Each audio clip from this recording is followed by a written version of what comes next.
باز یک بار سلام دوستان. گفتنی هستم که امروز یک موضوع است. اعتبار میدیم در می آخرن که یک مردم بسیاری ها کوشش میکنن آبرویی که خودشون ندارن از دیگران رو بریزن. متاسفانه این کاری ناز نیست، یعنی کاری خوب نیست، کاری گنده است. چون که آبرویی که هست از همین روفته گرفتگی چیز نیست، حتی پول کتی خریده گرفته نمیشود. با همین خاطر در کار نیست در دیگران آبرویش دست دادن. لطفاً وقتی خودتون ندارید کار کرده پیدا کنید، این آبروی خوبی کنید، آدمگری داشته باشید، رفت و آمد کنید، از آدمو خبر گیرید که تو شما احترام کنن.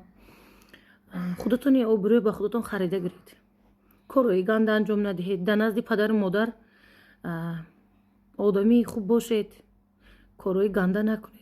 از پدرتون حرفای بدی نشنوید، از مادرتون نشنوید.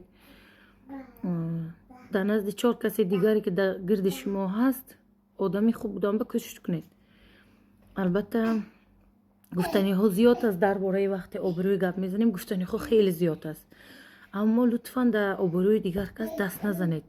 عکسای کس روان نکنید، هر کجا گپای گنده زده، دروغ، تهمت کرده به کسی، ویدیو آواز کس روان میکنن. همین روزا میبینم همین تو کوشش میکنن کس گنده کردن. به وقتی شما حرکت میکنید که اون طرف رو باید پیدا کنید، از خودشون خیلی چیزای گنده میبراید. تاریخشون خوب نیست. در نزد پدرشون یک کسی هستن که پدر مادر آخ کشوندگی هستن، آدم خودشون آدمای خوبی نیستن مثال.